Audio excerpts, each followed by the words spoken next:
नमस्कार दोस्तों, एजुपार्क चैनल में मैं आपका फिर से स्वागत करता हूं। हमें एचएसएस ट्रिक कंपनी ने स्पॉन्सरशिप दी है। hsstrick.blogspot.in एक ब्लॉग है जहां पर आप जाकर रेगुलर वे में पढ़ाई कर सकते हो। आज की वीडियो का टॉपिक है best way for preparation of HSC, मतलब हरियाणा स्टाफ सिलेक्शन कमीशन के जितने भी टेस्ट होते हैं उनकी तैयारी का सबसे अच्छा तरीका क्या है। मैं आपको बताना चाहता हूँ यार, देखो बहुत सारे बच्चे ऐसे होते हैं जो बहुत परेशान होते हैं। परेशान होने का मतलब उनका बिल्कुल सही बात है, परेशानी उनकी परेशान होने का मतलब है कि वो लोग यही नहीं समझ पाते कि मैं स्टार्ट कहाँ से करूँ, अपना स्टार्टअप कहाँ से दूँ। अगर मैं कोई भी चीज़ करने जा रहा हूँ, जैसे स्टार्ट करने जा रहा हूँ, मैं स्टडी स्टार्ट करने जा रहा हूँ, तो मेरे लिए कहाँ से स्टार्टिंग होगी, कहाँ से स्टार्टिंग होनी चाहिए। तो ये वीडियो मैं सोचता हूँ कि हर एक एचएसएससी के स्टूडेंट्स को देखना चाहिए और उन्हें समझना चाहिए कि क्या जो वे इस वीडियो में बताया गया है वो वे वाकई में अच्छा है या नहीं है। अगर आपको वे अच्छा लगता है तो मैं कहता हूँ कि यार आपका सिलेक्शन कोई नहीं रोक सकता, मतलब आपको वे अच्छा लगता है और आप उस वे को फॉलो करते हैं। अगर आपको वे अच्छा नहीं लगता या फिर कोई आप दूसरा वे फॉलो कर रहे हैं तो मैं आपकी सफलता की कामना करता हूँ। मैं यही कहता हूँ कि भगवान आपको भी सफल करे। ऐसी बात नहीं है, ज़रूरी नहीं है कि हम जो वे बताएं वो बेस्ट हो सकता है कि जो वे आप फॉलो कर रहे हो वो उससे भी ज़्यादा बेस्ट हो। तो आज हम वीडियो में आगे बढ़ते हैं। सबसे पहले मैंने टॉपिक दिया है फोकस ऑन सिलेबस। यार देखो, जैसे हम स्टडी स्टार्ट करते हैं तो हमें स्टार्टिंग कहाँ से करनी है। स्टार्टिंग हमें एक दो बारी सिलेबस को पढ़ना चाहिए, सिलेबस को डिटेल में पढ़ें। मतलब डिटेल का पढ़ने का मतलब है कि हम लोग कैसे पढ़ते हैं सिलेबस। मैथ, ठीक है मैथ आएगा। इंग्लिश, ठीक है मैं इंग्लिश आएगी।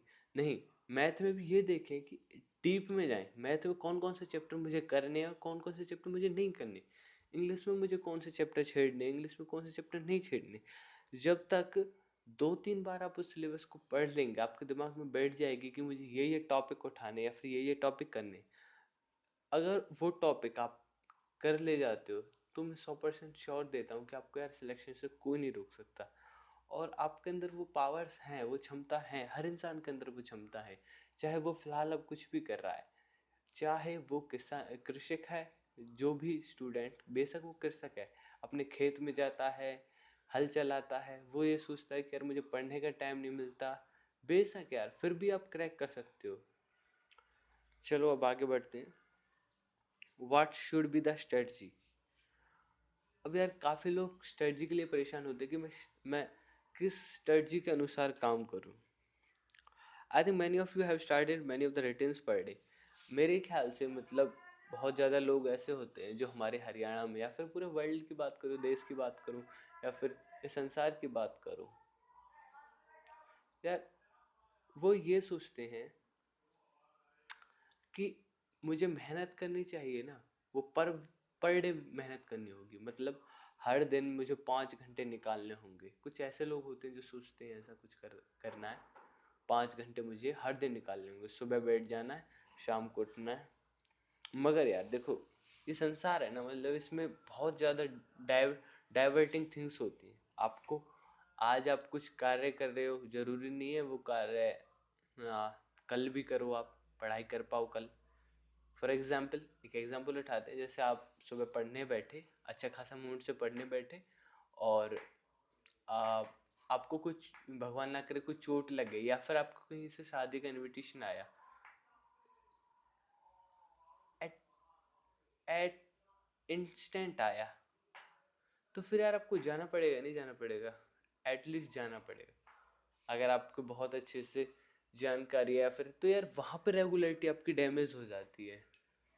तो मेरे ख्याल से जो द बेस्ट वे है वो आप अपना जो शेड्यूल है ना उसे पर डे का ना बना के पर वीक का बनाएं। कि यार मुझे इस वीक में 5 घंटे, 3 घंटे, 2 घंटे इस सब्जेक्ट को देने हैं। क्योंकि उससे क्या होगा यार, आज का दिन आपका खराब भी चला गया तो कल आप उसे रिकवर कर सकते हैं। और कल का दिन आपका खराब चला जाए तो आप ऑलरेडी आज इतना पढ़ के चले कि आपको पता हो कि कल का दिन मेरा खराब जाने वाला है। और सप्ते भर की सप्ते भर में ये सारी चीज़ें फॉलो करना बहुत आसान हो जाएगा, क्योंकि आप इंजॉय भी कर सकते हैं और सप्ताह भर में आप ये चीज़ें फॉलो भी कर सकते हैं। कंसेप्ट ऑफ रेगुलरिटी, मतलब रेगुलरिटी का कितना रोल होता है। यार बहुत सारे बच्चों को प्रॉब्लम होती है, वो रेगुलरिटी नहीं बना पाते। आज बहुत मेहनत से पढ़ते हैं, कल थोड़ी और मेहनत से पढ़ते हैं, परसों बिल्कुल गायब, गायब, बिल्कुल ही गायब, फिर अगले दिन गायब। नहीं यार, आपको ऐसा नहीं करना। मतलब थोड़े दिन पढ़ो, थोड़ी थोड़ी देर पढ़ो, रेगुलर वे में पर डे थोड़ी थोड़ी देर पढ़ो। मैं ये नहीं कहता कि 5 घंटे निकालो, 3 घंटे निकालो। अगर आप पर डे भी 1.5 घंटे 2 घंटे की रेगुलरिटी बना लेते हैं, सुबह शाम कभी भी यार, पूरे दिन में 1 घंटे 1.5 घंटे बहुत बड़ी बात नहीं है। आपको इतनी रेगुलरिटी तो बनानी ही होगी अगर आपको सिलेक्शन चाहिए। इस रेगुलरिटी से फायदा क्या होगा? आपका ब्रेन डाइवर्ट नहीं होता, आपको कुछ लगता है पर डे, ऐसा लगता है कि हाँ मैं कुछ सीख रहा हूँ। और जब इंसान को ये लगने लगता है ना कि मैं कुछ सीख रहा हूँ, तो वो वाकई में कुछ ना कुछ सीख जाता है, वो सब कुछ सीख जाता है फिर वो धीरे धीरे करके। आगे बढ़ते हैं कि how many hours are enough for the HSSC। मतलब अगर HSSC की प्रिपरेशन की जाए तो कितने घंटे किस सब्जेक्ट को दें जो बेस्ट तरीका होगा। मेरे ख्याल से देखिए, हमें पता है कि यार हरियाणा जीके ज़्यादा आनी है, जीके ज़्यादा आनी है, तो मैंने जो अंदाज़ा लगाया वो लगाया कि 7 घंटे आप पर वीक दीजिए हरियाणा की जीके और जीके को, देश की जीके और हरियाणा की जीके को। 7 घंटे पर वीक ज़्यादा नहीं है यार, 7 घंटे पर वीक कभी भी बैठ जाओ, 7 दिन 1 1 घंटे भी जीके लेकर बैठोगे तो भी बहुत बड़ी बात है। फिर 2 घंटे निकालने आपको इंग्लिश और हिंदी के पर वीक। इंग्लिश हिंदी दो घंटे यार, कितने पूरे सप्ताह भर में 2 घंटे बस इंग्लिश और हिंदी, कोई बड़ी बात नहीं है। 3 आवर निकालने मैथ्स को, क्योंकि मैथ्स के अच्छे खासे क्वेश्चंस आते हैं, तो आपको 3 घंटे निकाल लेने मैथ्स के, और 4 घंटे रीजनिंग और साइंस दोनों सब्जेक्ट आपको कवर कर लेने 4 घंटे में। तो ये सबसे अच्छी जो स्ट्रेटजी है, आप इतने आवर्स निकालें, आप अपना शेड्यूल सब कुछ जो भी बना रखा है और आप उसे फॉलो नहीं कर पा रहे, फाड़ के फेंक दें, और आप ये वाला शेड्यूल टांग लें आप अपने पास में, और डे बाई डे, जैसे सप्ताह भर का, तो सप्ताह भर का चार्ट बना लें, उसमें भरते जाएं कि हाँ आज 1 घंटा हो गया, 2 घंटा हो गया आज, और सप्ताह भर यार। मगर जो रेगुलरिटी आपको रखनी पड़ेगी ना, वो सप्ताह भर में रेगुलरिटी रखनी पड़ेगी कि हाँ मैंने सप्ताह भर में 7 घंटे निकाले, अगले सप्ताह भी मैंने 7 घंटे निकाले। तो आपको इस रेगुलरिटी से और इस स्ट्रेटजी से अगर आप चलना है, तो आप मतलब आपको अच्छी लगी स्ट्रेटजी तो आप फॉलो कीजिए। और मैं इस बात का श्योर देता हूँ, 101% गारंटी देता हूँ, अगर आप इस स्ट्रेटजी से चलेंगे तो आपका सिलेक्शन कोई नहीं रुक सकता, कोई ताकत नहीं रुक सकती। What should I test myself? Test कैसे देने चाहिए, मतलब मैं कैसे खुद को टेस्ट करूँ? तो यार उसके लिए आप, बहुत सारी वेबसाइट्स हैं जैसे gktoday.com, और भी कई सारी वेबसाइट्स हैं। हरियाणा के लिए knowmyharyana.com, और भी कई सारी वेबसाइट्स हैं जिनसे आप ये चेक कर सकते हैं कि मेरी जीके कैसी है, हरियाणा की जीके कैसी है।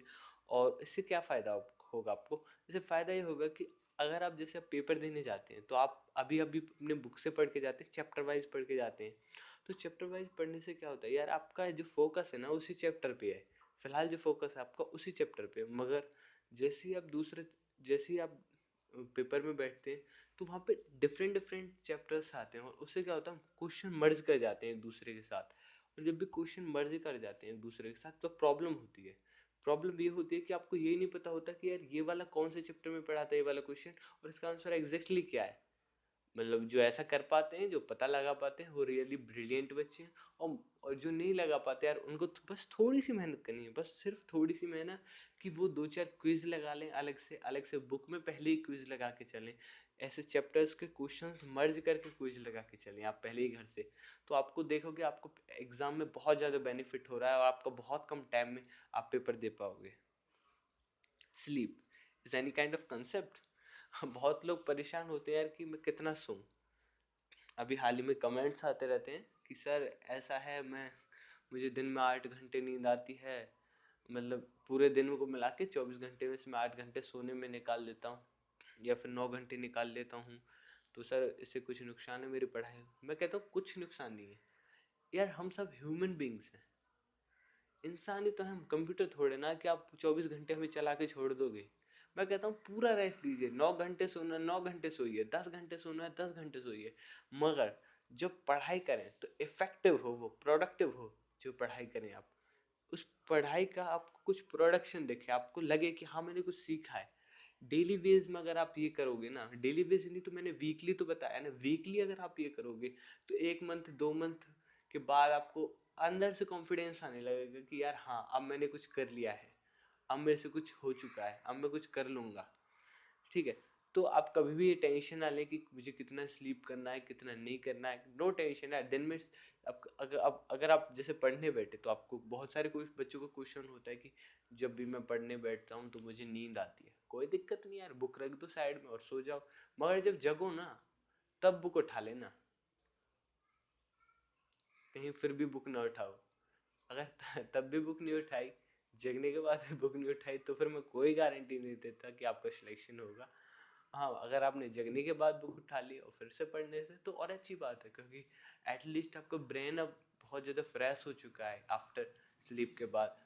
तो फिर आप पढ़ने में बहुत ज़्यादा आसानी होगी और आप इजीली क्रैक कर पाएंगे कोई भी सारी चीज़ें, क्वेश्चंस वगैरह जो भी आराम से माइंड में सेट कर पाएंगे, अपने जो परमानेंट मेमोरी होती है उसमें सेलेक्ट कर पाएंगे। ठीक है। फीलिंग बोर्ड वे हेल्प स्टडी एनी सब्जेक्ट। अच्छा, फिर कुछ लोग कहते हैं कि सर मैं स्टूडेंट साइंस का हूँ तो मुझे हिस्ट्री पढ़ने में प्रॉब्लम होती है, या फिर कुछ कहते हैं मैं स्टूडेंट हिस्ट्री का हूँ या फिर आर्ट्स वगैरह का हूँ तो मुझे साइंस पढ़ने में प्रॉब्लम होती है। तो यार डजेंट मैटर यार, अगर आप साइंस के स्टूडेंट हैं तो आप ऐसे पढ़िए जिस जिस तरह से आप इलेक्ट्रॉन की हिस्ट्री पढ़ते हो तो आप ऐसे सारी हिस्ट्री पढ़िए। अगर आप हिस्ट्री के बच्चे हो तो आप ऐसे पढ़िए साइंस को जैसे आप हिस्ट्री पढ़ते हो, डजेंट मैटर। इंटरेस्ट बनाइए, अगर आपका इंटरेस्ट नहीं होगा ना जिस सब्जेक्ट में, तो उसमें कोई भी आपकी नैया पार नहीं लगा सकता। आपको इंटरेस्ट खुद बनाना होगा, थोड़ा जानना होगा, और हर चीज में कंसेप्ट में जाए यार। रट्टा सब लगा लेते हैं मगर कंसेप्ट जो बच्चा पकड़ेगा ना, that will be the fine, he will be the fine selective ones. ये सब्सक्राइब करें चैनल को। ये सारी ट्रिक्स मैंने जो भी मैं आपके लिए लाया, ये सारी चीज़ें बातें लाया, वो मेरे अपने एक दोस्त से लाए जो HCS हैं, और रियलिटी में उन्होंने बताया कि द इफेक्टिव यही है, तरीका यही है तैयारी करने का। अगर आपको ये तरीका अच्छा नहीं लगा कोई दिक्कत नहीं, आप अपने तरीके से फॉलो करो, मगर मैं कामना करता हूँ कि यार आपका सिलेक्शन हो। मुझे हरियाणा के जितने भी युवा हैं वो बेरोजगार नहीं देखने हैं, मुझे रोजगार देखने हैं। हाँ मानता हूँ कि यार सरकार वैकेंसी कम निकालती है और अभी फॉलो भी नहीं कर पा रही है सरकार, मगर यार आपको सेंट्रल गवर्नमेंट में भी चांस मिलता है, सेंट्रल गवर्नमेंट क्रैक कीजिए। और यार अगर आपको लगता है कि हरियाणा गवर्नमेंट नहीं लगा रहे तो आपके पास सारे ऑप्शंस होते हैं, वोट देने के अधिकार से तख्ता पलट करने का अधिकार तक। मगर मैं उम्मीद करता हूँ हरियाणा सरकार बहुत जल्दी आप लोगों को रोजगार देगी और आप सब फिर से रोजगार होंगे, क्योंकि जो होता है आखिर अच्छे के लिए ही होता है। धन्यवाद।